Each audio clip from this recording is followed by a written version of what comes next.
Só para conhecer melhor um pouquinho o meu auditório, quantos aqui são casados? Mas levanta a mão com mais alegria, né? Casado, pastor. Quem aqui está noivo ou noiva? Aqui, ok. Quem é aquele grupo de solteiros, encalhados, que estão precisando de uma oração muito forte nessa noite?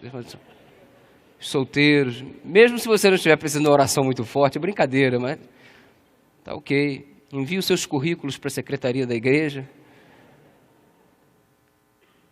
Hoje eu quero falar um pouquinho sobre relacionamento. Aspectos do nosso relacionamento com Deus e aspectos do nosso relacionamento com o nosso próximo. E como temos feito a cada reunião, para a pessoa que está do seu lado, diga: a tua vinda aqui não foi em vão. Para a mesma pessoa, Deus vai abençoar você. Quem crê nisso, diga amém. Amém. Uma saudação também aos nossos amigos que nos assistem através da internet. Muito obrigado, que Deus abençoe você e toda a sua família também. Vamos orar? Pai querido, muito obrigado por estarmos aqui mais uma vez, por termos em nossas mãos a Tua palavra para estudarmos. E nós suplicamos iluminação do Teu Espírito para entendermos a Tua boa, santa e reta vontade para a nossa vida. Fica conosco, Tu és o nosso convidado de honra. Ninguém aqui tem a menor pretensão de falar alguma coisa que não seja por Tua direção, que não seja reflexo da Tua vontade. Por isso suplicamos-te Tua indispensável bênção. Em nome de Jesus, amém. Eu acredito, porque a Bíblia me permite acreditar assim, que Deus criou os seus filhos para eles serem felizes. Deus criou os seus filhos para que eles tivessem prazer. E diferente de alguns conceitos que todo mundo acha que prazer é coisa vinculada ao pecado, pensar em prazer, o crente não tem que ter prazer porque prazer é pecado. Não. Deixa o teu preconceito um pouquinho de lado e creia que a palavra prazer é uma palavra que reflete o desejo de Deus para a tua vida. Deus quer que você tenha prazer, mas um prazer genuíno, um prazer verdadeiro, um prazer que verdadeiramente lhe trará satisfação, felicidade. Eu quero começar falando e vou falar em nome de Jesus.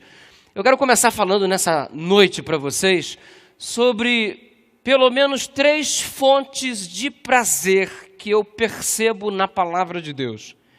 3 fontes de prazer que pode o ser humano usufruir sob a perspectiva do plano de Deus para a nossa vida. E ao mesmo tempo em que estiver falando sobre essas 3 fontes de prazer que Deus nos proporciona, você vai perceber como é que o inimigo, que não quer que você tenha o prazer genuíno, tem trabalhado para jogar na lata do lixo os métodos que Deus criou para que você fosse feliz. Vamos lá. Primeira fonte de prazer. Prazer do homem para com Deus. Prazer do homem para com Deus. Primeira fonte de prazer. Prazer do homem para com Deus. Primeira fonte de prazer. Com um pouquinho mais de propriedade. De novo. Como está um pouquinho frio e a gente pode até se movimentar um pouquinho, você pode fazer assim, ó. Prazer do homem para com Deus. E aí você levanta a mão bonitinho. Vamos lá? Primeiro tipo de prazer. Segundo tipo de prazer. Prazer do homem consigo mesmo. Prazer do homem consigo mesmo. Segundo tipo. Primeiro. Segundo. Terceiro tipo de prazer. Prazer do homem para com o próximo, mais próximo, a saber e confundir, né? Prazer do homem para com o cônjuge. Terceiro tipo de prazer, prazer do homem para com o cônjuge. E se de repente tem alguém do seu lado e você vai fazer assim, presta atenção no que você vai fazer, meu filho. Tá certo? Então, o terceiro tipo de prazer, prazer do homem para com o cônjuge. Terceiro tipo de prazer. Vamos lá então, número 1. Número 2. Número 3. Que bonito que ficou. Pastor, qual é a fonte de prazer do homem para com Deus? Aí você vai me dizer um monte de coisa. Ah, pastor, na oração nós temos prazer com Deus, vir à igreja, ler a palavra, testemunhar. Ok, tudo isso está certo. Vamos resumir numa só palavra para a gente ganhar tempo. Prazer do homem para com Deus, adoração. Prazer do homem para com Deus. Deus criou uma fonte de prazer entre ele e os seus filhos, e esta fonte de prazer se chama adoração.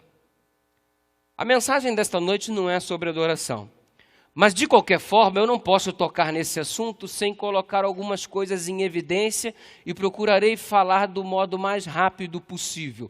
Adoração. Adoração é a maior homenagem que um ser vivo pode prestar ao seu Deus.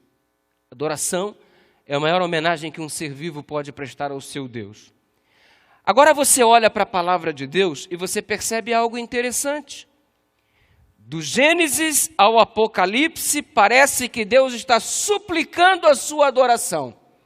Constantemente Deus está pedindo para que você o adore. Venham me adorar, prostrem-se diante de mim, orem a mim, clamem a mim, busquem a mim. É Deus suplicando para que você o adore. Desde o Gênesis ao Apocalipse, há uma súplica explícita de Deus pedindo para que você o adore. E se você for racionalizar o negócio de um modo bem humano, você vai dizer assim, nossa, tadinho, Deus deve ser tão, coitado, tão carente, pedindo tanto que o adore, que o clame, que cante a Ele, que ore a Ele. Aí a gente acaba acreditando que adorar a Deus é um favor que a gente faz. Quando eu oro a Ele, que privilégio dEle estar recebendo a minha oração. Quando eu canto a Ele, que privilégio dEle, eu estou cantando para Ele. Quando eu busco, que privilégio dEle, eu o busco. E daqui a pouco, mesmo que involuntariamente, a gente começa a acreditar que é uma honra para Deus nós o buscarmos, nós o adorarmos, nós estarmos aqui nesta noite. E a gente acaba invertendo algumas coisas dentro do esquema da adoração. Olha aqui. Deus te pede que você ore a Ele? Pede. Deus pede que você o busque? Pede. Deus pede que você se humilhe a Ele? Pede. Deus pede que você cante louvores a Ele? Pede. Deus suplica que você o busque cotidianamente? Sim.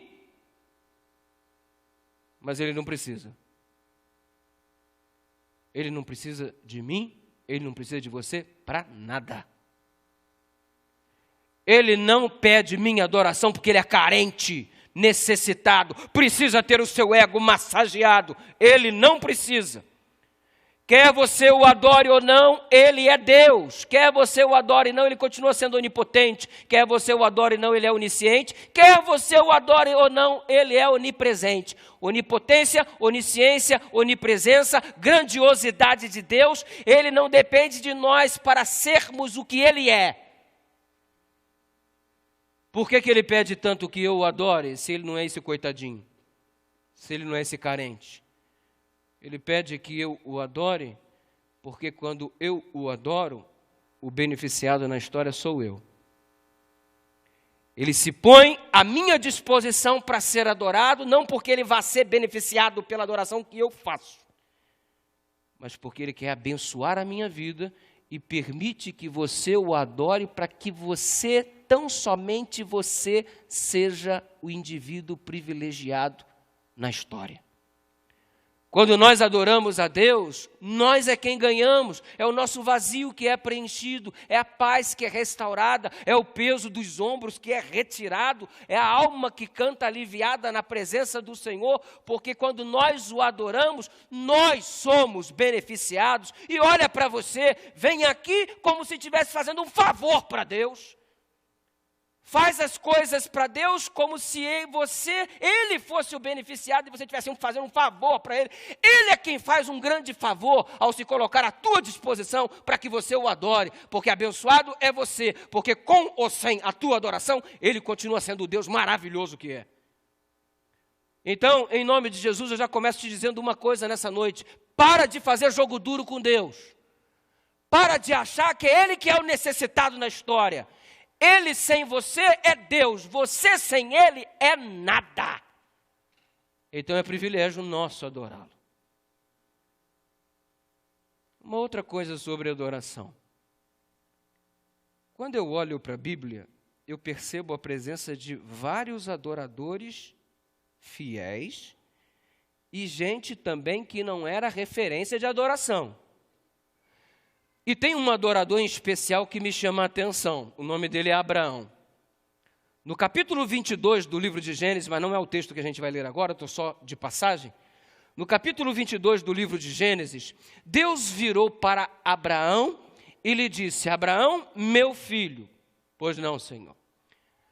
Agora eu quero que tu apanhes o teu filho, o teu único filho a quem tu amas, e vai até o alto do Monte Moriá. Vai ao Monte Moriá, na verdade o Moriá é uma cordilheira, e eu te mostrarei uma daquelas montanhas sobre a qual você sacrificará o teu próprio filho, o teu único filho a quem tu amas. Foi a caminhada mais difícil da vida de Abraão. Quando ele chega no pé do monte, ele vira para os seus serviçais e diz assim: fiquem aqui, eu e o rapaz subiremos e, havendo adorado, voltaremos para junto de vós. Ah, pastor, Abraão foi matar o próprio filho. Não foi. A Bíblia diz que ele foi adorar a Deus. Na adoração, Deus pediu a entrega do filho, o sacrifício do filho. Você acha que isso foi fácil para Abraão? Claro que não, foi a caminhada mais difícil da vida dele, mas ele tinha uma convicção, a prioridade de sua vida era adorar a Deus. E quando a gente adora a Deus, estamos preocupados em não agradar ao nosso próprio eu. Então o sinônimo é o seguinte: adorar a Deus não é fazer o que eu quero. Adorar a Deus é fazer o que Ele pede. Se Ele pediu o filho, é o filho que eu vou entregar. Se Ele pediu o sábado, é o sábado que eu vou dar. Se Ele pediu o dízimo, é o dízimo que eu vou devolver. Se Ele falou que é roxo, que é amarelo, que é verde. Mas aí tem um papo muito moderno girando aí. E qual é o papo super pós-moderno? É que Deus é maravilhoso e o que importa é que a gente faça de coração. E não importa o que a gente faça, desde que seja de coração. Que lindo. Por que Abraão não foi de coração e deu uma ovelha no lugar do filho? Porque Deus não pediu a ovelha, Deus pediu o filho. E ele, como adorador, ele estava entregando o filho porque foi isso que Deus pediu. Embora fosse muito difícil. Porque, desculpa, se você só quer adorar a Deus quando as coisas são fáceis, você pode ser o que você quiser, mas adorador você não é. Porque o adorador de verdade é aquele que adora a Deus quando tudo está bem, mas é aquele que adora a Deus quando tudo vai mal. O adorador de verdade é aquele que adora a Deus dando para ele o que ele pediu, não o que você quer. E não me vem com esse papo de que o que você faz, embora seja de todo o coração, independente da vontade de Deus, Deus vai aceitar. Mentira, isso não é bíblico. Exemplo. Você observa Caim e Abel. Deus convidou ambos para adorá-lo. Não porque Deus precisava, mas para que Caim e Abel fossem plenamente preenchidos. A adoração tinha que ser feita por intermédio do cordeiro. Abel foi lá, ofereceu o cordeiro em holocausto porque Deus pediu o cordeiro. Caim, em contrapartida, deve ter raciocinado. Caim já era da geração diferente. E aí Caim deve ter pensado, mas Deus é muito legal, Deus é muito 10, Deus compreende tudo, Deus sabe do meu coração. Tadinha da ovelhinha, eu vou matar aquele bichinho tão simpático, tão inofensivo, não vou fazer isso não, é sangue desnecessário. Deus vai entender. Quer saber de uma coisa?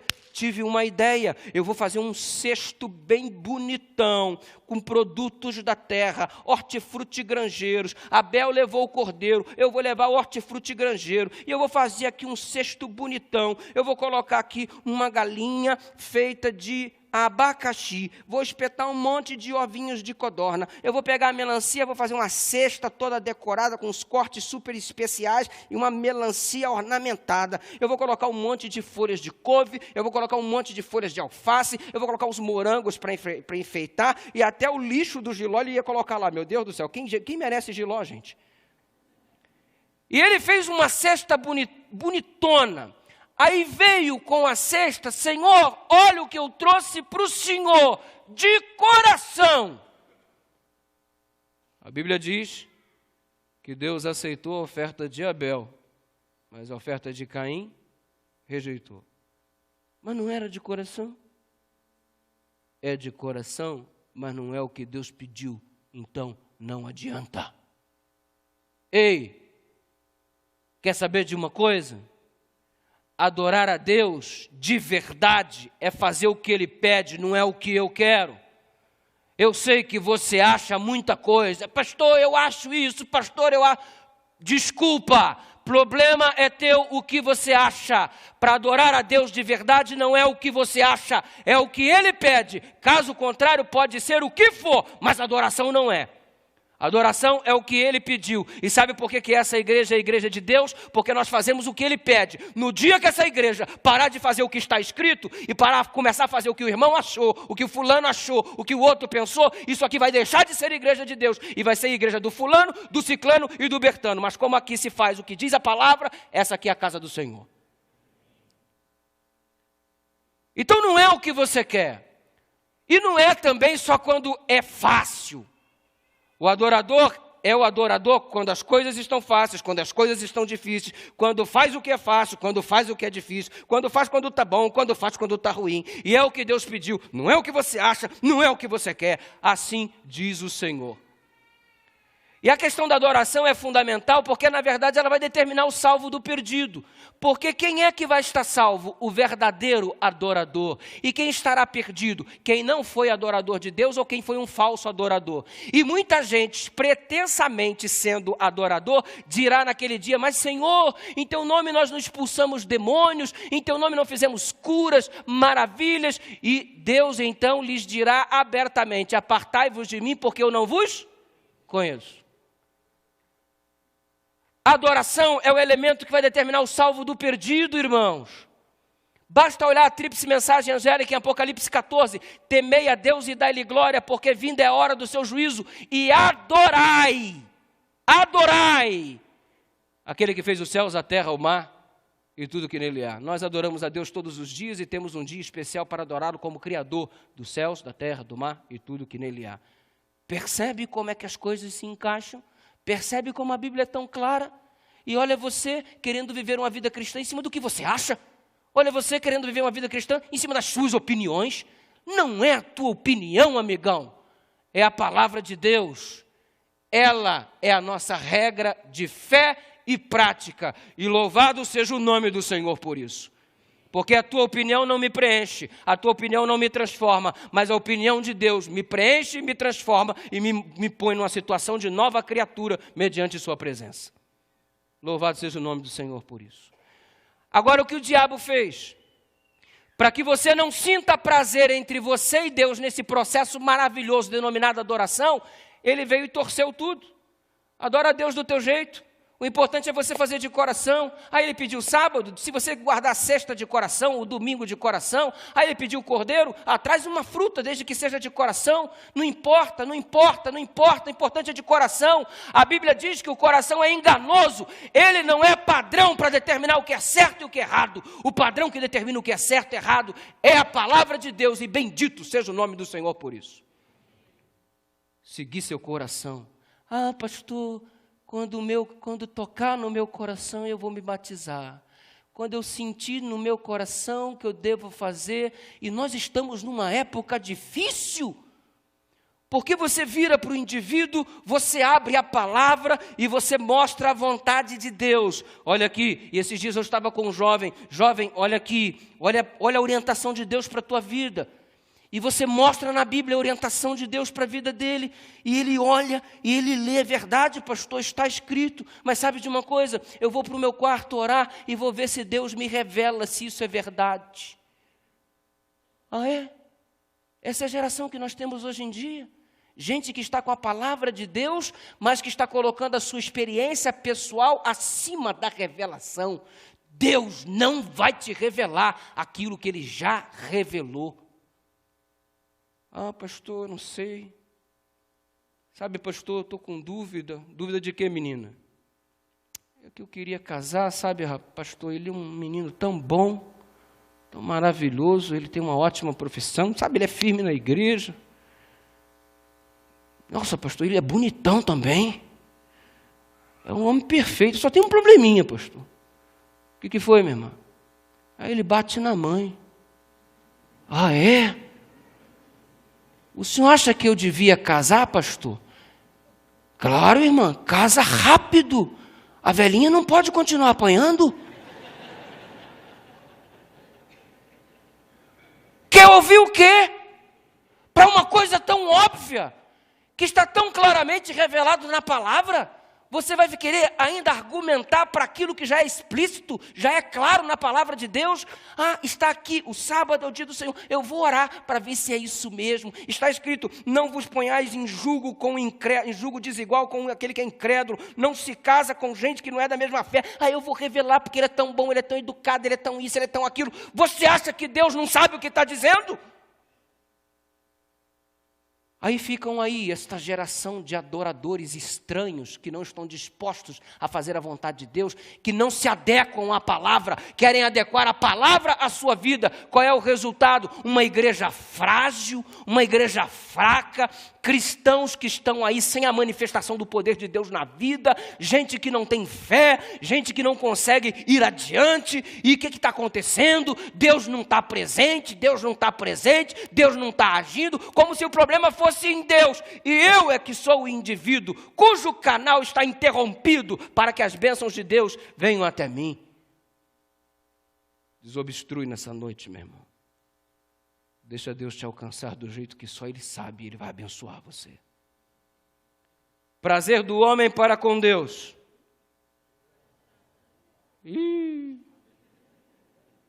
Prazer do homem para com Deus. Prazer do homem para consigo mesmo. Ah, pastor, aí tem um monte, o futebol, televisão. Não. Claro que são várias fontes de prazer do homem para consigo mesmo, mas eu vou apanhar uma que a Bíblia revela. Alimentação. Prazer do homem para consigo mesmo, alimentação. Gente, comer é bom demais, é ou não é? É bom demais. Quando tu está cheio de fome, tu senta para comer, mas é uma bênção, irmão. É bom ou não é? Se é, dá um joia assim, fala assim. Aproveita e me leva para almoçar, gente. Que coisa boa. Agora tem gente que não come para viver, tem gente que vive para comer, né? Tem gente que parece um peixinho, vai morrer pela boca. Cava a sepultura com os próprios dentes. Em vez de comer para ter saúde, está comendo para ter enfermidade. E acha até que isso não tem nada a ver com vida cristã. Ah, não tem nada a ver, comida com religião, nada a ver. Tudo a ver. Deus que criou a máquina viva sabe perfeitamente o que é bom para que esta máquina tenha uma manutenção adequada. Por isso, em sua palavra, Ele já delineou qual era a carne boa para o consumo, qual era a carne ruim, carne própria, carne imprópria, e Deus foi orientando tudo, e a palavra de Deus é muito clara sobre isso. E ela vai um pouco mais além, dizendo que o nosso corpo é o templo do Espírito Santo. Portanto, quer comais, quer bebais ou façais qualquer outra coisa, fazei tudo para a glória de Deus. O nosso corpo é o templo do Espírito Santo. Eu como e bebo para a glória de Deus. Por quê? Porque o meu corpo é o templo do Espírito Santo, não é uma lata de lixo. Presta atenção o que você anda jogando dentro do teu organismo. Esse organismo é templo do Espírito Santo, não é uma lata de lixo. Cuide dele com um pouco mais de respeito. Viva se alimentando para ter saúde, não para ter enfermidade. E nós, adventistas do sétimo dia, estudantes da palavra de Deus, temos o nosso princípio de saúde e pregamos isso. E aliás, Ellen White diz que a mensagem de saúde é o braço direito da tríplice mensagem angélica. E essa igreja é uma igreja bacana, porque tem um monte de movimentos aí pró-saúde, tem uns cursos que estão sendo oferecidos, eu vi os folders aí para não engordar, e aquela coisa toda, cuidar da saúde. Que legal, tem curso de culinária, cozinha melhor, para ter mais saúde. Que coisa linda. Por quê? Porque quando nós temos saúde, nós entendemos melhor a palavra de Deus, os planos de Deus, e como é que é a tua vida sem saúde? Você não pode usufruir das coisas boas que estão ao seu redor, você não pode nem usufruir da tua própria família porque você não tem saúde. E qual é o nosso princípio de saúde? Nós temos um princípio. O princípio é o seguinte: portanto, quer comais, quer bebais, ou façais qualquer outra coisa, fazei para a glória de Deus. Esse é o nosso princípio. Eu queria te explicar o que é princípio de saúde de um modo mais fácil. Eu sei que você é uma pessoa muito inteligente, eu não estou menosprezando a sua capacidade de absorção. Mas é que eu sou assim, eu gosto de usar exemplos. Suponhamos, hoje a Flávia está fazendo aniversário. Flávia é essa daqui, não é? Parabéns, Flávia, Deus abençoe você. O marido está desesperado. Ora pela minha mulher, ora pela minha mulher. Flávia está acompanhada da família, né? Família. Sejam todos bem-vindos, viu? Uma saudação especial aqui para a família da Flávia, por favor. Isso aqui não é tchau não, tá? Sejam bem-vindos. A Flávia está fazendo aniversário. Posso usar a Flávia como exemplo? Posso, Luiz? Vamos sair para comemorar. Que tal? Sim ou não? Sim ou não? Sim ou não? Vamos comemorar. E normalmente quando a gente sai para comemorar, vamos comer em algum lugar. Vamos comer aonde? Vamos comer num lugar onde tem a opção para todos. Quem é vegetariano vai ter boa salada, quem come carne vai ter carne para comer. Que lugar é esse mesmo? Uma churrascaria. Vamos reunir todo mundo e vamos para a churrascaria. Aí vamos lá comemorar o aniversário da Flávia. Aí eu vou usar o Luiz como exemplo, dá licença. Aí o Luiz diz assim, o garçom chega com um pedaço de pernil suíno, e aí o Luiz vai virar e dizer assim, não, eu não como não, porque eu sou adventista do sétimo dia, eu não como carne de porco, meu corpo é o templo do Espírito Santo, a Bíblia diz, portanto, que é comais, que é bebais, ou faças qualquer outra coisa, fazer tudo para a glória de Deus. O garçom olha para o Luiz, meu Deus, que homem diferente. Aí ele anuncia, gente, esse camarada é adventista do sétimo dia, olha o garçom, ele diz que o corpo dele é o templo do Espírito Santo, ele tem um princípio de saúde que diz, portanto, que é comais, que é bebais, ou não faça qualquer outra coisa, fazer tudo para a glória de Deus. Pessoal, nossa, impressionado. Aí daqui a pouco dá uma rodadinha, traz um camarãozinho para o... Ele diz, rapaz, eu sou adventista do sétimo dia, lá em Levítico 11 ensina isso, meu corpo é o templo do Espírito Santo, e a Bíblia diz, portanto, que é comais, que é bebais, ou façais qualquer outra coisa, fazer tudo para a glória de Deus, eu sou adventista do sétimo dia. O garçom, isso aqui também não? Não. E está todo mundo impressionado. Todo mundo está extasiado, porque o camarada tem um princípio de saúde. Daqui a pouco vem o garçom com uma peça de picanha. Isso aqui, senhor, o senhor come? Como? Vou pôr um pedacinho para o senhor. Não, pode pôr a peça toda.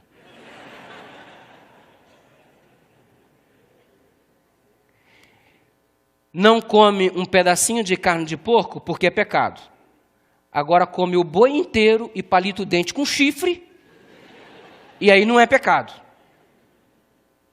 Pecou do mesmo jeito. Por que pecou do mesmo jeito? Porque feriu o princípio de saúde. Sou profeta não, né, barão? Sou profeta não, viu? Feriu o princípio de saúde do mesmo jeito, irmãos. Porque deixou de ter o cuidado pelo corpo. Porque cuidou do corpo quando não queria comer um alimento imundo, mas não cuidou do corpo quando comeu em demasia. Errou do mesmo jeito. Isso é princípio de saúde. E sabe, eu fico pensando, olha, reforma de saúde não vai salvar ninguém. Não foi uma cenoura que morreu por você na cruz do Calvário. Não foi uma alface que morreu por você na cruz do Calvário. Para com essa coisa de que reforma de saúde vai salvar as pessoas. Reforma de saúde não salva ninguém. Mas eu vou te dizer uma coisa. Pode deixar muita gente de fora. Por quê? Porque eu preciso ter saúde para entender o plano da salvação.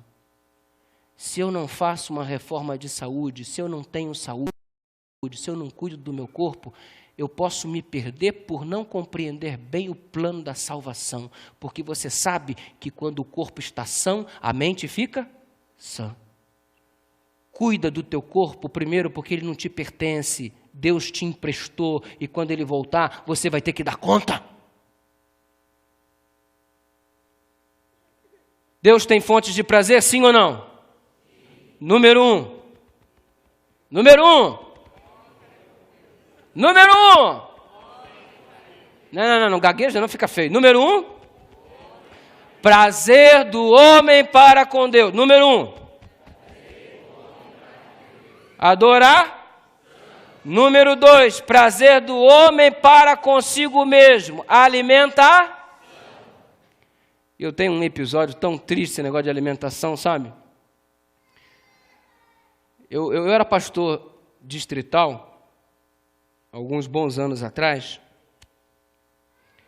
e a gente resolveu fazer um jantar dos namorados, no sábado posterior à data do Dia dos Namorados. 80 casais, 90 casais, perdão, 180 pessoas. Pastor, o senhor vai ser o responsável por achar o espaço para a gente poder fazer esse jantar romântico. E aí eu fui numa churrascaria bem legal, por sugestão do pessoal, cheguei lá no Rio de Janeiro, olhei a churrascaria e fui conversar com o gerente. Senhor, eu sou pastor da igreja adventista, a gente vai fazer um jantar para os casais, são 90 casais, 180 pessoas, e nós gostaríamos de combinar alguma coisa aqui contigo. É possível fechar o espaço só para esse grupo? Não, pastor, é possível sim, mas o preço é tanto. Mas, irmão, olha só, deixa eu te falar, faz um preço especial para a gente. Não, pastor, não posso fazer um preço especial, esse já é o preço da casa, é o preço mínimo. Mas deixa eu te contar uma coisa. Eu não sei se você conhece a igreja adventista, o pessoal da igreja adventista ele tem um cuidado muito bom com a alimentação. À noite, inclusive, eles quase não comem nada. E se você abaixar o preço, você não vai ter prejuízos com isso, fica tranquilo. Pastor, o senhor está me falando sério? Não, eu estou te falando sério, olha só, a nossa filosofia de saúde é a seguinte, e falei, portanto, quer comais, quer bebais, fazer outra coisa, fazer tudo para a glória de Deus, aquela coisa toda. A gente evita muito o alimento carne, come o mínimo possível e tal. Não é que é pecado comer carne, mas uma vez que não faz muito bem, então você é uma churrascaria, mas pode reforçar bastante a salada, que carne o pessoal não vai pegar pesado. Ele virou para mim e disse, pastor, o senhor tem certeza do que o senhor está falando? Eu falei, absoluta, eu conheço o meu povo. O dia do jantar dos namorados chegou, aquela fila se formou, fizemos um arquinho bonito de coração para o pessoal passar dentro, um violino tocando, jantarzinho, uma luz de vela, programinha romântico, troca bombonzinho, bilhetinho, nhenhenhen, nhenhenhen. Daqui a pouco alguém desesperado diz assim, pastor, nós não vamos comer não? Aí eu, sujou. Aí eu olhei para o garçom, deram ok. Eu falei, gente, está liberado. Mas foi uma corrida. Os homens deixaram o romantismo de lado, as mulheres ficaram para trás e correram lá para o buffet e começaram a acumular carne. E o que me assustou de verdade foi uma irmã que pegou 2 pratos de uma vez e ela não fez um prato, ela fez 2 montanhas. E a dificuldade para ela administrar o Everest dela era o seguinte, porque ela já havia ocupado todos os espaços do prato e estava tentando equilibrar um ovo de codorna na ponta. Só que não ficava, ele rolava e caía, e ela botava, rolava, caía, e ela estava naquela dificuldade. E ela veio e se assentou próximo a mim com os 2 pratos dela. Eu, nossa, que coisa impressionante, eu vou estar com apetite, hein, irmã? Mas o pior não foi isso. O pior foi quando ela abriu a bolsa e sacou uma Tupperware. E o prato só de carne, ela foi colocando as carnes dentro do recipiente, tampou e pôs na bolsa.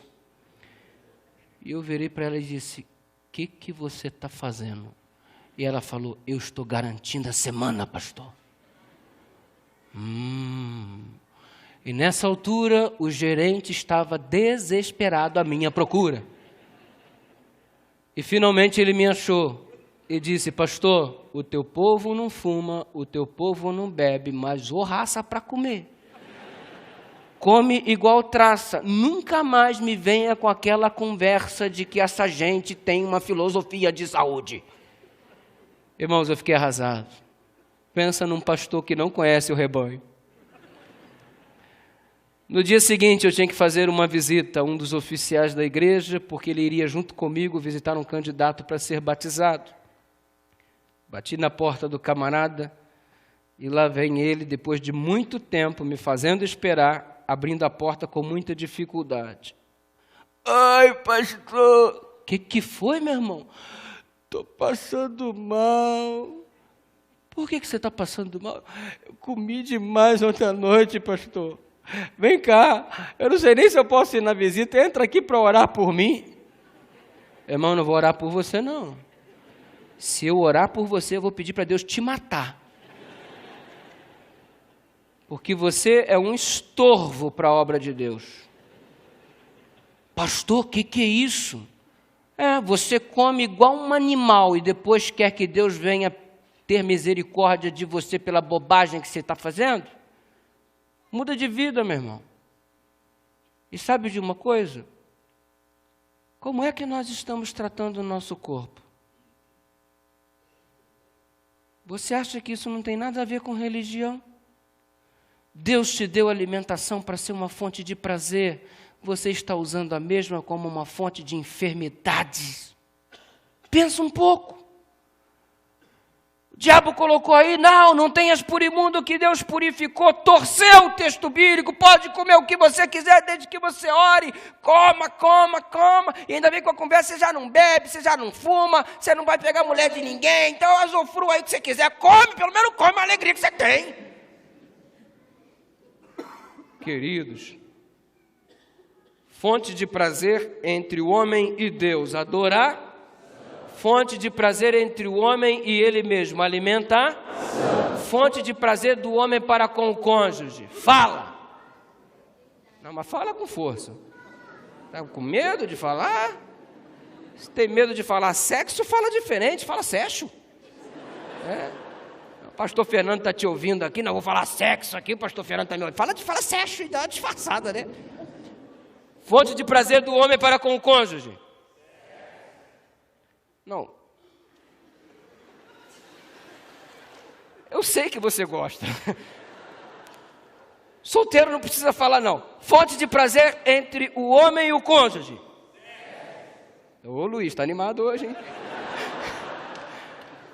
Ela faz aniversário, mas você que quer presente. Brincadeira. Irmãos, ô pastor, o senhor vai falar de sexo na igreja numa quarta-feira, o senhor está doido? Doido eu já sou, você já viu, né? Primeira vez que eu encontro com o pastor Fernando nos corredores da Novo Tempo, ele olhou para mim, eu cumprimentei a pessoa famosa, eu olhei para ele, pastor Fernando, ele ficou olhando assim para mim, você é aquele pastor doidinho.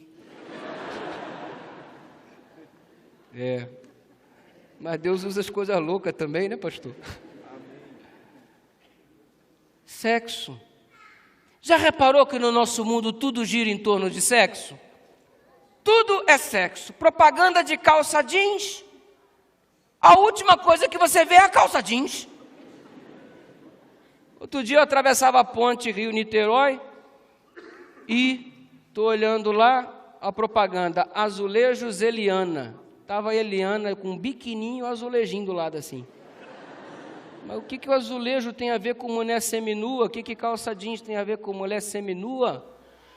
Há um tempo desse no Rio de Janeiro, eu não sei se foi uma ideia de caráter coletivo, mandaram embora todos os homens que trabalhavam como frentistas nos postos e as mulheres passaram a ser a serem frentistas nos postos do Rio de Janeiro, e abastecer se tornou uma provação, porque você chegava para abastecer o carro, a menina estava seminua, um topzinho pequenininho, um shortinho pequenininho, e ela virava para você: vai encher o tanque, Senhor? Minha mulher do lado: não olha não, meu filho, enche aí, vai, pelo amor de Deus. Como é que pode? Tudo gira em torno de sexo. O filme só faz sucesso se tiver cenas eróticas, cenas sensuais. Hoje a mulher top da sociedade, a mulher que faz sucesso, ela não é caracterizada como uma mulher de sucesso por aquilo que ela pensa. Ela é caracterizada pelos diâmetros do seu corpo, pela metragem do seu corpo, pelas características do seu corpo. A mulher que está na mídia é a mulher que sexualmente ela é aceitável dentro dos parâmetros que estão colocando por aí. O corpo determina a qualidade da mulher. E ela hoje se transformou em apenas um objeto sexual. Tudo gira em torno de sexo. E o que é a mulher? Um objeto sexual. Quem é o homem de verdade? O homem de verdade na sociedade que nós vivemos é o homem que vem e apanha. Eu vou falar na linguagem jovem, desculpa. É o homem que pega um monte de mulher. Fui para a balada esse fim de semana, peguei um monte. Esse é homem, ó, homem. Você olha para a palavra de Deus, a perspectiva é diferente. O homem de verdade não é aquele que pega um monte de mulher. O homem de verdade não é aquele que conquista um monte de mulher. O homem de verdade é aquele que consegue conquistar a mesma mulher todo dia. Esse é o homem de verdade. Aí, estamos aí sob uma influência maléfica do conceito mundano quanto à sexualidade e sexo. Resultado, a mulher tem sido tratada como um objeto descartável. O importante é pegar, usar e jogar fora. E não é que essa maldição se repete no meio da juventude? Porque a onda é pegar uma aqui, largar, pegar outra ali, largar. Vamos ficar, fica aqui, fica ali, fica lá, fica colar. O que é a mulher? Um objeto descartável que usa e joga fora? É uma propriedade pública que todo mundo pode usar? Olha, me desculpa a minha franqueza, mulher querida. Se você esperar que um homem lhe dê valor, você vai morrer sem valor, porque o homem não vale nada. Mas quem deve dar valor a você é você mesmo. Se você não se valoriza, desculpa, ninguém vai valorizar você. E quanto ao que diz Ellen White a respeito disso, muito simples, Lar Adventista, página 85. Não é pecado de pequena magnitude aos olhos de Deus brincar com o coração das pessoas. Então tu brinca de ficar com um, tu brinca de ficar com outro, tu brinca de ficar com outro, e aí você acha que está praticando a vontade de Deus, ou você está sendo um instrumento do diabo dentro da própria igreja? Aliás, a gente observa o que diz a Bíblia: o que Deus uniu, o homem não separa. Mas aí vem a pergunta: quem foi que disse que todo casamento foi Deus que uniu? E Ellen White novamente aparece dizendo no Lar Adventista: o diabo está trabalhando para unir jovens inexperientes e imaturos. Por quê? Porque se ele consegue consolidar dentro desta igreja algumas famílias problemáticas, sabe o que vai acontecer? Essa igreja terá dificuldades para o crescimento. E quando é que você começa a trabalhar bem para ter um bom casamento? Na sua época de namoro.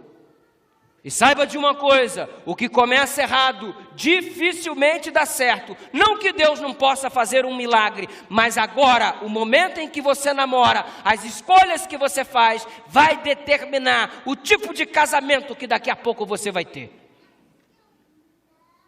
Mas o diabo está trabalhando para que todos sejamos apenas objetos sexuais nas mãos dos outros.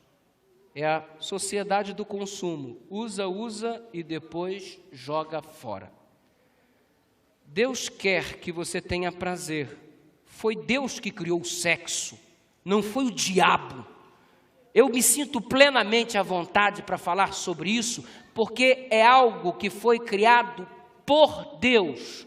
Está sendo manipulado pelas trevas, está sendo mal direcionado pelas trevas, mas o sexo é uma bênção criada por Deus e expresso na sua palavra. Mas esta bênção mal utilizada, está sendo transformado na vida de muitos em uma verdadeira maldição. E o que deveria ser uma fonte genuína de prazer, se transforma em uma fonte de maldição. A alimentação, que deveria ser uma fonte genuína de prazer, se transforma em uma maldição. A adoração, que deveria ser uma fonte genuína de prazer, se transforma em frustração. Não estamos sendo felizes, não porque Deus não tenha criado mecanismo para a nossa felicidade, mas porque os mecanismos criados por Deus estão sendo mal administrados. E me desculpa, você não sofre por falta de bênçãos. Deus te dá bênçãos, mas você não sabe administrar as bênçãos que Ele te deu. Ele te dá um corpo maravilhoso, e o que você faz com este corpo? Transforma-o em um objeto de promiscuidade. O que deveria ser uma bênção se transforma em uma maldição. Aí me chega um menino do dia desse: pastor, eu queria tanto casar, mas não tem moça aqui na igreja mais para casar. Mas como assim que não tem tanta moça bonita na igreja? Ah, pastor, imagina, pastor. Ah, para mim não dá não. Mas por que não dá, rapaz? Olha só, pastor, imagina o dia do casamento. Venho eu com a fulaninha de tal, por exemplo.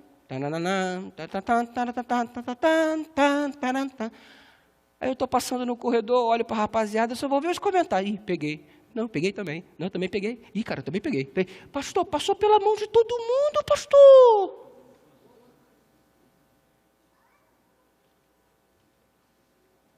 Que tipo de valor você está acreditando a você mesmo, minha jovem?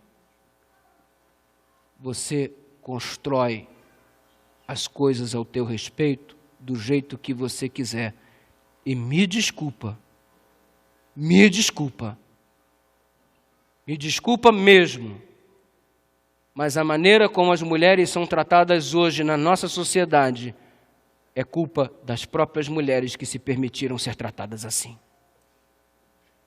E se você não mudar o modo como tratam você, ninguém mais mudará, porque o respeito, ele precisa ser dado por tua parte, se você quiser ser respeitado. Pastor, quero fazer sexo. Posso? Pode. Foi criado por Deus. Aliás, nós não gostamos muito de falar no assunto e falamos menos do que deveríamos falar, e isso é um grande problema que a igreja comete. Eu, por exemplo, estou fazendo um trabalho de mestrado só em cima de sexualidade e sexo entre os jovens adventistas em uma igreja em Belo Horizonte. Os pais nunca conversaram com ninguém, a realidade dos meus pesquisados. A igreja nunca abordou sobre o assunto. Onde eles aprenderam? Com os amigos na rua, hoje mais modernamente pela internet, e biologicamente o que a escola ensina. O padrão moral que rege a sexualidade, pautado na palavra de Deus, não é pregado. Por quê? Porque a igreja se omite, os pais não falam a respeito e a igreja também não fala. E a fonte de informação, obviamente, não é segundo a vontade de Deus. Sabe o que acontece? Estamos vivendo numa igreja de jovens bonitos, estão bem vestidos, bem assentados, só que ninguém sabe os conflitos sexuais que cada um deles estão vivendo durante a fase do namoro, durante a fase da adolescência, não estão sabendo lidar com os próprios hormônios, com o desenvolvimento do aspecto físico, eles não sabem lidar com isso. E eles não têm liberdade para conversar com os pais, e eles também não têm liberdade para conversar com o pastor, e se sentem sozinhos e isolados, uma presa muito fácil para o diabo fazer o que quiser. Que perigo, irmãos. E ao invés de ajudar, a gente atrapalha. Sabe por que a gente atrapalha? Porque por conta do nosso preconceito a gente não quer abordar o assunto. A gente tem até uma musiquinha na igreja que a gente começa a cantar, ensinando para as criancinhas, né? Cuidado, pezinho, aonde pisa, que o Salvador do céu está olhando para você. Cuidado, pezinho, aonde pisa. Ah, mamãe, Jesus fez o pezinho? Fez o pezinho, filhinha. Cuidado aonde pisa. Cuidado, mãozinha, o que pega. Ah, Jesus fez a mãozinha, mamãe. Fez a mãozinha, fez a cabeça, fez o olho, fez a orelha, fez as pernas, fez os braços. Tudo Jesus fez.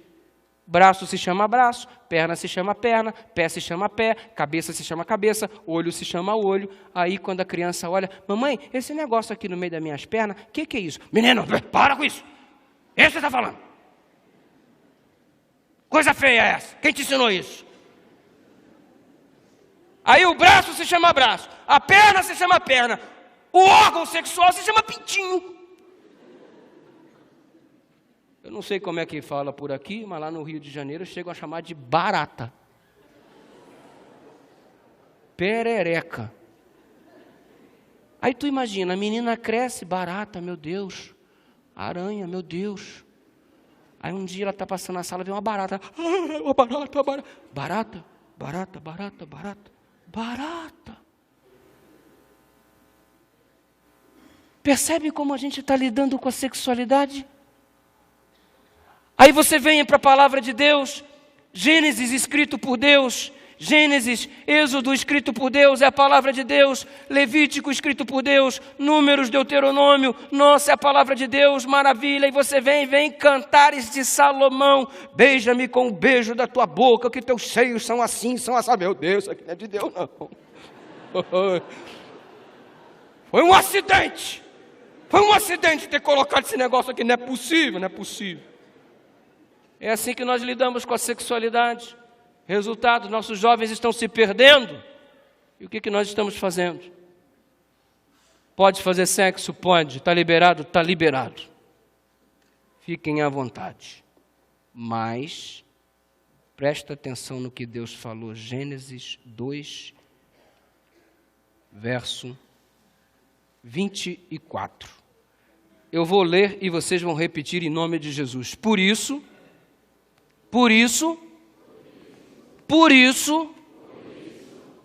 deixará o homem, seu pai e sua mãe, e se unirá à sua mulher, e serão os dois uma só carne. Você conhece isso, né? O que é uma só carne? Eu vou deixar o meu pai e minha mãe para se casar com a minha mulher porque nós somos muito amigos. Você não precisa casar para ser amigo de ninguém. Eu vou deixar pai e mãe para me se unir à minha mulher porque a gente tem sonhos em comum. Você não precisa casar com ninguém para ter sonhos em comum. O crente da igreja vai deixar pai e mãe para usufruir uma coisa que no relacionamento ele não tinha. Uma só carne. Sexo. Deixa pai e mãe. Quer sexo? Boa coisa tu queres. É o plano de Deus. Mas primeiro, você tem que deixar teu pai e tua mãe e assumir um compromisso denominado de casamento. É o plano de Deus. Pode chamar de careta, pode chamar de antiquado, quadrado, ultrapassado. É o plano de Deus. Quer manter relacionamento sexual? É uma bênção, foi criada por Deus, mas dentro do contexto de compromisso, quando você deixou pai e mãe. E para deixar pai e mãe, precisa acontecer em 3 aspectos. Passo número 1, financeiramente. Quer manter relacionamento sexual com alguém? Pode manter. Vai ter que deixar pai e mãe em primeiro aspecto, financeiramente. Tem que ter dinheiro para sustentar a mulher. Se ela come danoninho, aquele que vale por um bifinho, tem que dar danoninho todo dia para ela. Não vem se casar com essa, pai, o negócio aqui, me presta o dinheiro, pai, aqui, tenho que pagar as contas, me presta o dinheiro. Meu irmão, você tem que ter a responsabilidade. O envolvimento sexual envolve um compromisso de responsabilidade, chamado casamento. Deixar pai e mãe, número 1, financeira. Número 2, geograficamente. Já ouviu o ditado? Quem casa quer o quê? Casa. Pastor, uma bênção que eu ganhei na semana de oração, quarta-feira, hoje eu quero agradecer, sabe? Eu quero me casar tanto com a fulaninha, eu a amo tanto, é demais, pastor. E sabe, eu estava orando, Senhor, me mostra um lugar para me poder, eu estou sem dinheiro, não consigo comprar apartamento, está difícil. E pastor, a minha sogra ofereceu um quarto para eu morar na casa dela, pastor. Que bênção. Bênção. Deixar pai e mãe financeiramente, deixar pai e mãe geográfica, sai da geografia. Não mora muito longe que ela vai de mala para passar 6 meses. Não mora muito perto, senão ela vai tomar café da manhã todo dia na tua casa. Terceiro aspecto, deixar emocionalmente. Vou deixar de amar os meus pais? Não. Não vai não. Mas você vai ter que cortar o cordão umbilical. Sabe por quê? Toda briguinha que tem, tu vai correndo contar para tua mãe. Toda briguinha que tem, tu vai correndo contar para o teu pai. Resultado, o teu pai passa a odiar o teu marido. Você depois faz as pazes e o ódio lá continua. Porque se minha filha casa e depois ela vem falar comigo que o marido fez isso, fez aquilo, está tratando ela desse jeito, eu vou pegar o cara, irmão. Aí ela volta para casa, me perdoa daqui, se reconcilia e a minha raiva continua. E quem foi o responsável por essa indisposição que foi criada entre mim e o meu genro? A minha filha.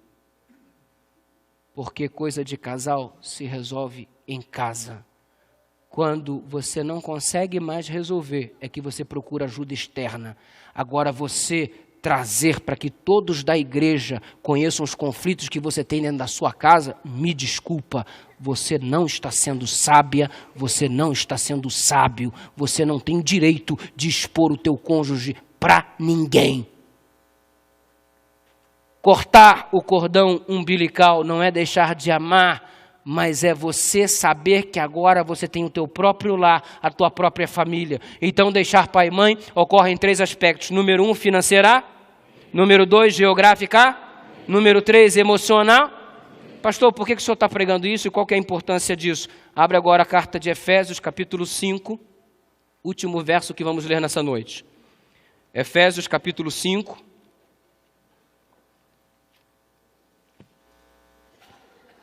Efésios capítulo 5, vamos ler o verso 31. Repita o que eu vou ler.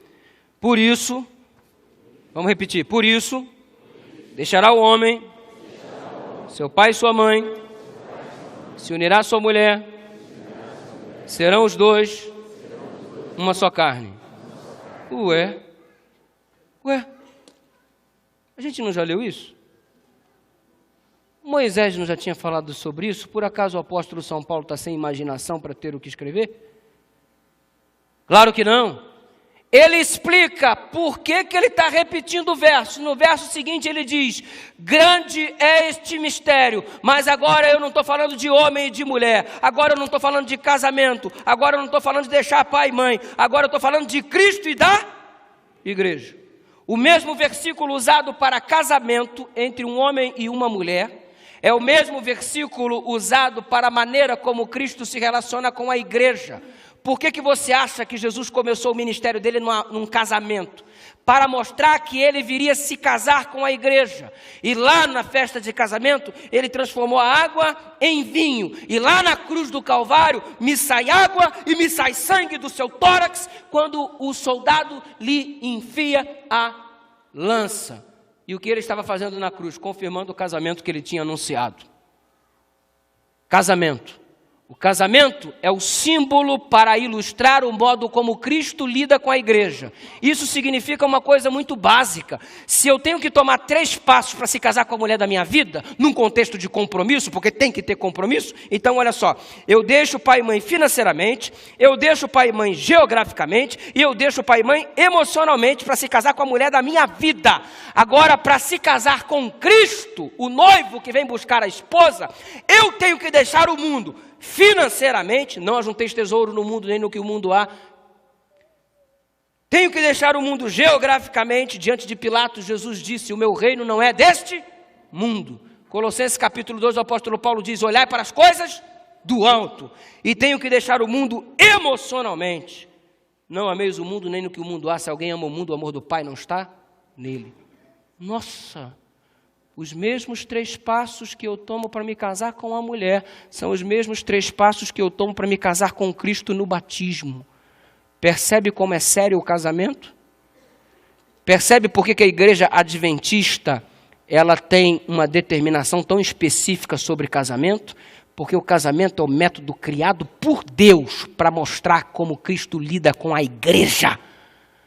E por que o diabo trabalha tanto para destruir o casamento? Por que o diabo trabalha tanto para jogar o casamento na lata do lixo? Por que o diabo trabalha tanto para que hajam tantos divórcios mesmo em meio à igreja? Por quê? Porque ele está jogando na lata do lixo o referencial para ilustrar como Cristo lida com a igreja. E nós não levamos o casamento a sério desde a época do namoro, porque você começa a namorar errado e depois quer ter um casamento certo. Aqui, se você começar errado, as coisas tenderão a dar errado. Se você começar certo, as coisas tenderão a dar certo. E o casamento ilustra Cristo e a igreja, instituição que o diabo quer jogar na lata do lixo. Por isso o casamento é tão atacado, por isso ele está tentando acabar com a tua família. Pastor, me explica um pouco mais sobre esse negócio de teologia do casamento. Explico. Dá uma olhada ainda na carta de Efésios, ainda no capítulo 5, e você vai perceber o que o apóstolo Paulo diz ainda a respeito de tudo isso. Verso 25 do capítulo 5. Maridos, maridos, levantem as mãos, sem medo, garoto. Isso. Mulheres que estão ao lado dos seus respectivos maridos, levante a sua mão. Pega essa mão, coloca no ombro do sujeito. Faz um carinho aí nele. Faz um carinho. Faz o carinho, faz. Mesmo que você não esteja acostumada, faz um carinho. Agora diz para ele assim, ó. Vai doer, mas é para o teu bem. Vai. Pode falar assim para ele. Presta atenção, infeliz. Olha só o que diz. Maridos. Mas a verdade é que o princípio também abrange as mulheres. Eu estou falando do marido, mas entenda que isso também é a mulher. Amai a vossa mulher como Cristo amou e a si mesmo se entregou por ela. Ué, eu tenho que amar a minha mulher como Cristo amou o quê? A igreja. Como é que Cristo amou a igreja? Resposta básica, deu a vida por ela. Beleza. Então quando você chegar em casa agora, tu vira para tua mulher, amor, eu te amo demais, olha a prova aqui, eu vou me matar por você nesse momento. Aí você se pendura uma corda no pescoço, se enforca, corta os pulsos, mas antes lembre-se, olha como eu te amo, querido, e se mata, infeliz. É isso que o texto bíblico está dizendo? Tem que morrer por ela? Se necessário for, claro que sim, mas não é esse o conteúdo do texto. Amar como Cristo amou a igreja. Como é que Jesus amou a igreja? Número 1, de modo não egoísta. Número 1, de modo não egoísta. Número 1. Por acaso, em algum momento, Cristo pensou nele mesmo para poder vir a essa terra? Se por um segundo ele pensasse nele mesmo, ele não viria. Eu vou lá embaixo para ser crucificado, surrado, humilhado, rejeitado, preso, vendido. Ele nunca pensou nele. Ele só pensou em mim, só pensou em você e os resultados na nossa vida que o seu sacrifício proporcionaria. A nossa salvação nunca foi egoísta. Maridos, amai a vossa mulher como Cristo amou a igreja. Para de ser egoísta. E se o sexo é o ápice do casamento, é o momento em que você se transforma em uma só carne, não sejam egoístas. É como Cristo amou a igreja. Ou seja, o órgão sexual que Deus te deu não foi para a tua felicidade. Foi para a felicidade do teu cônjuge dentro de um contexto de compromisso chamado casamento, depois que você deixou pai e mãe financeiramente, geograficamente e emocionalmente. Por isso a igreja prega, e digam os psicólogos o que quiserem, a igreja prega que masturbação é pecado.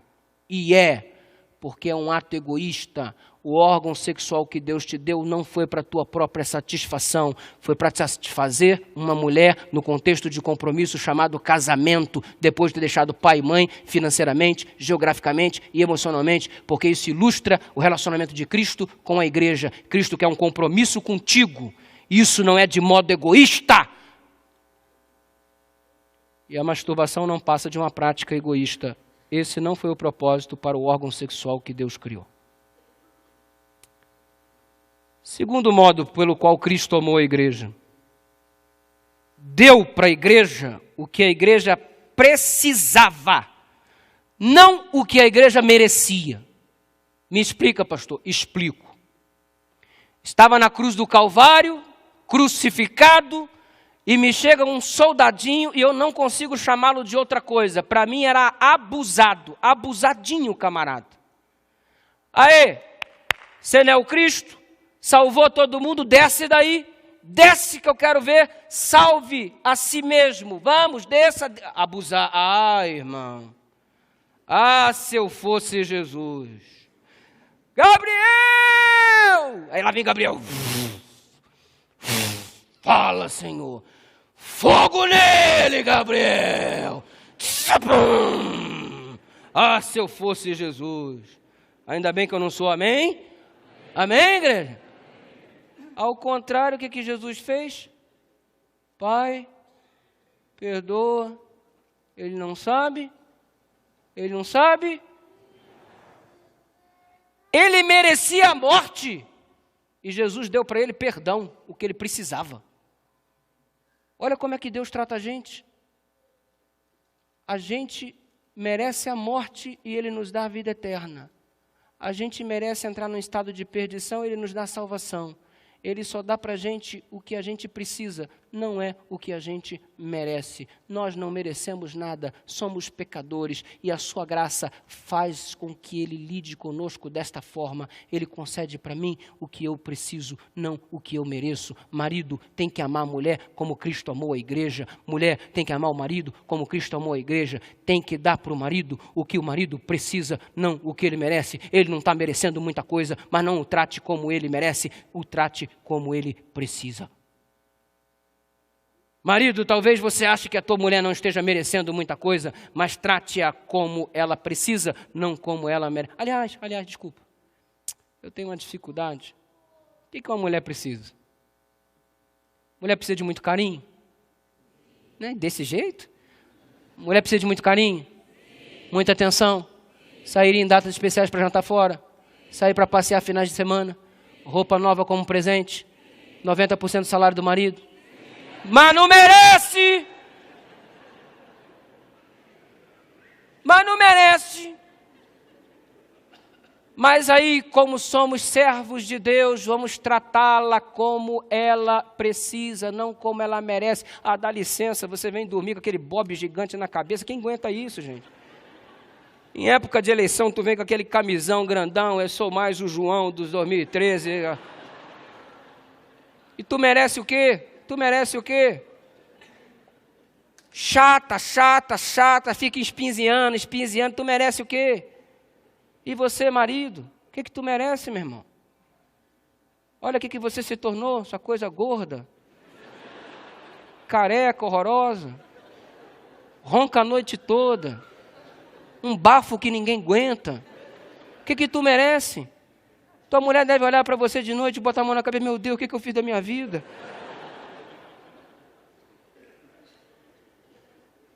Ei, é por isso que não funciona relacionamento nenhum se Cristo não estiver presente. Porque quando Ele está presente, Ele nos ensina a não sermos egoístas, Ele nos ensina a tratar a mulher como ela merece, como ela precisa, não simplesmente como o ser humano merece. É Cristo na nossa vida que determina o nosso sucesso matrimonial e, consequentemente, não há um testemunho mais poderoso nesta terra do que um lar bem-sucedido. É o testemunho mais poderoso em prol do Evangelho. Igreja só é igreja bem-sucedida quando as famílias são fortes. Quando as famílias são fragilizadas, a igreja é um fracasso. A sociedade está do jeito que está hoje porque a família tem sido alvo do ataque direto do maligno. E o diabo não ataca a igreja vindo aqui diretamente, ele vai na tua casa. E sabe, Deus queria que o teu lar fosse um pedacinho do céu aqui na terra e não um inferno. Mas hoje é a oportunidade que Deus está te dando de transformar a tua angústia em alegria pela ação poderosa do Espírito Santo. Deus faz milagres na família.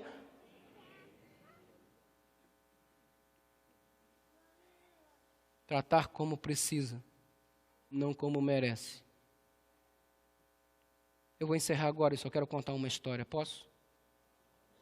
Sim ou não? Sim. Me dá um joia então. Obrigado. Se você não quiser ouvir, você pode ir embora em nome de Jesus.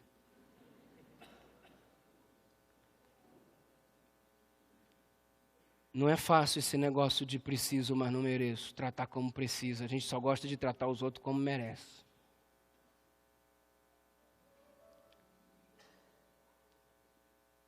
Eu estava fazendo a semana de oração em um estado desse aí. E o ruim dessa semana de oração é que a gente sempre fica longe da esposa. Ela deve estar me assistindo agora. Um grande beijo para você. Saudade, querido. E aí eu combinei, olha, eu vou chegar sábado à noite no aeroporto. O aeroporto lá em Belo Horizonte, que a gente normalmente chega, é o aeroporto de Confins. Fica longe da cidade, uns 40 quilômetros. Confins, parece Confins do mundo. Olha, eu vou chegar no aeroporto aí tal hora, sábado à noite, saudade, saudade, eu também. A gente fica em contagem regressiva, falta 8 dias, 7 dias, 6 dias. Opa, é hoje, eu vou para casa. Saudade de lá, saudade de cá, combinamos o horário. Eu corri para a esteira para pegar logo a minha mala, para dar um abraço na minha lourinha. E minha mala foi a última a sair. Isso é a lei de Murphy, né? E eu peguei a mala por último e estou saindo. Quando eu chego no saguão, todo mundo abraçando todo mundo beijando todo mundo. E eu já saio assim empolgado para abraçar. E cadê?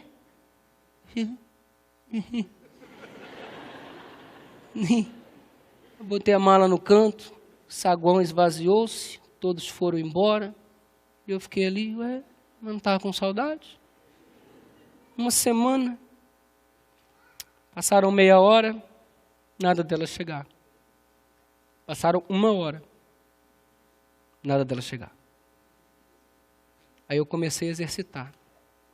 Dar o que ela precisa, não o que ela merece. Igual um louco no saguão.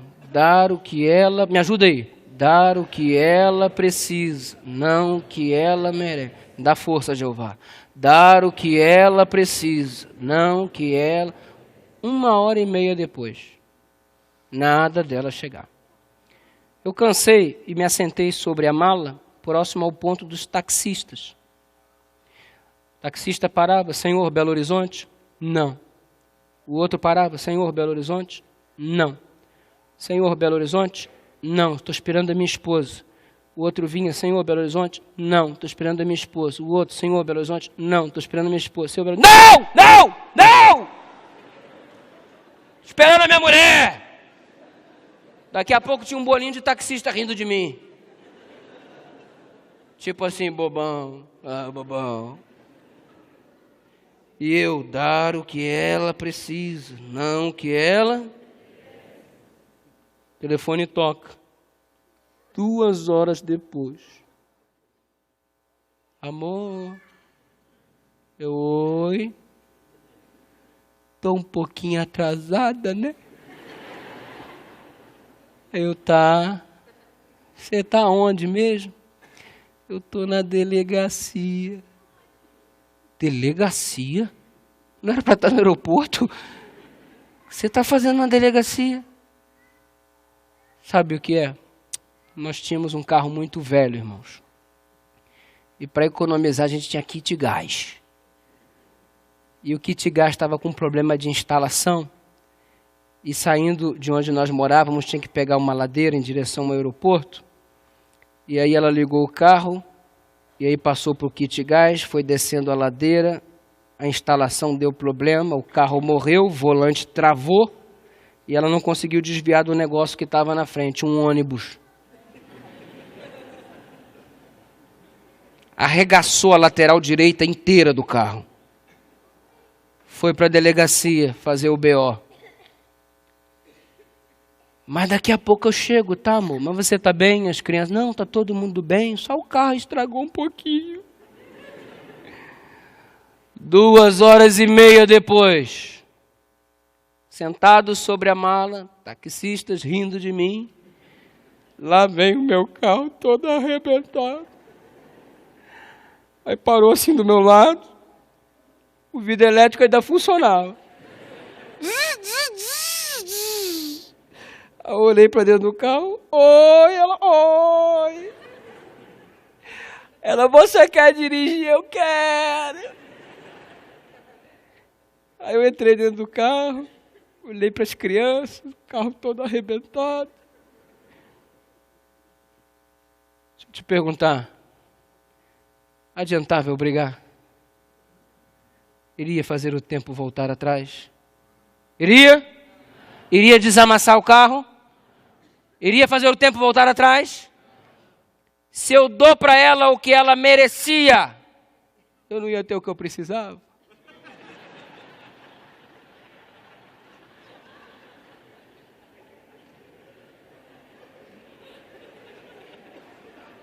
Viu como Jesus tinha razão?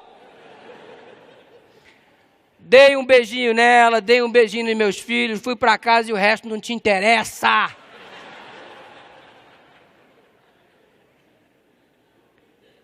Jesus tem sempre razão, querido. Amar como Cristo amou a igreja. Ele nos ama assim. Ele nos dá o que a gente precisa. Olha para você, você não merece nada. Vem aí nessa pompa, vem aí nesse orgulho, nessa presunção, achando que é o merecedor de todas as coisas do universo. Você é um pecador. Você não passa de um pecador, você não merece nada. Mas Deus nessa noite quer te dar o que você precisa. Salvação. Deus quer salvar a tua família. Deus quer salvar teu relacionamento com os teus filhos. Deus quer erguer a tua casa. Deus quer transformar a tua casa num pedacinho do céu nessa terra. Estou falando nessa noite para algum pai desesperado que o filho está afastado da igreja. Estou falando para uma senhora cujo lar é dividido, teu marido não se converte há tanto tempo que você prega para ele. Estou falando para alguém que já errou tanto na vida familiar, mas que quer começar tudo de novo. A graça de Deus te permite. Se você não tivesse mais chance nenhuma, Deus não teria trago você até aqui. Você veio porque Deus acredita que Ele pode fazer algo por você. Ele pode salvar a tua família e não existe caso perdido para o Senhor. Ele quer te ensinar a amar como Cristo amou a igreja. Talvez você não tenha tomado os passos certinhos, talvez você já tenha feito tudo errado com a tua namorada, talvez o teu noivado já não está muito legal, talvez o teu casamento você está vivendo apenas de aparência. Essa é a noite que Deus escolheu para fazer um milagre para a família. Segura aí na tua família, segura nos teus filhos, segura no teu cônjuge. E vem aqui receber a graça de Deus para a salvação do teu lar. A música que será cantada vai falar sobre essa graça. Deus quer estender a graça dele sobre a tua família.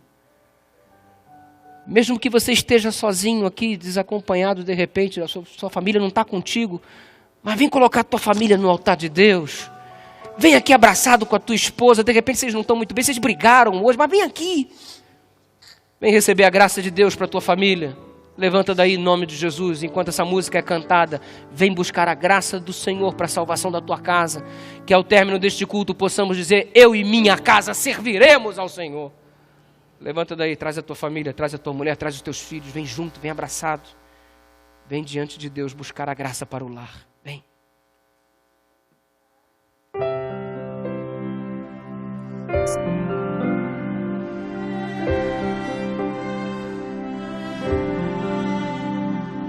A graça é um ponto de encontro,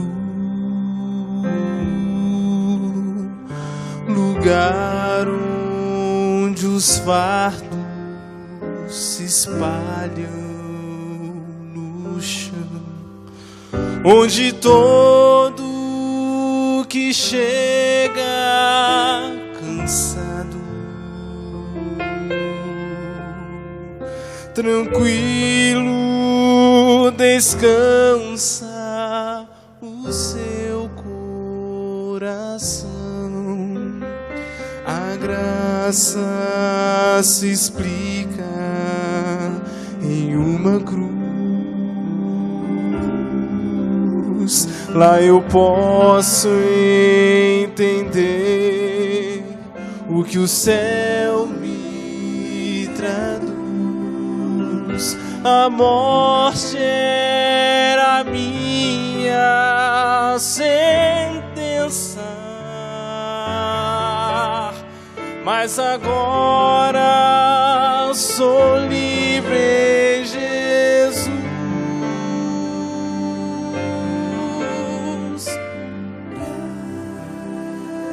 Graça simples assim, perdão se recebe, se aceita, e fim, pecado não se explica, pecado se paga e Cristo pagou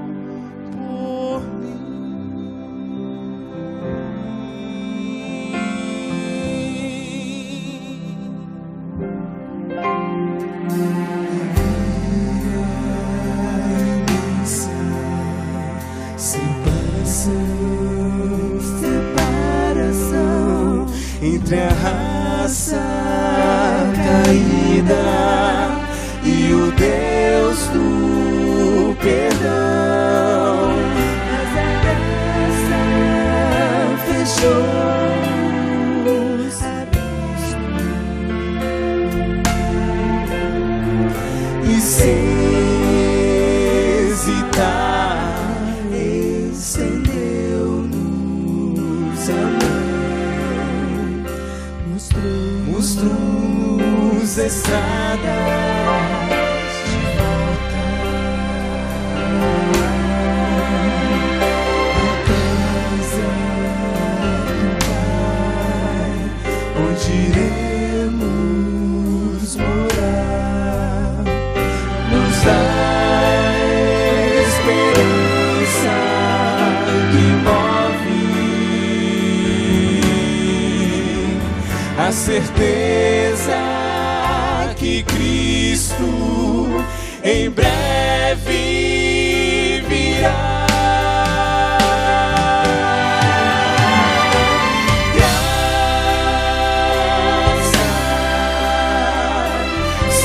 simples assim, perdão se recebe, se aceita.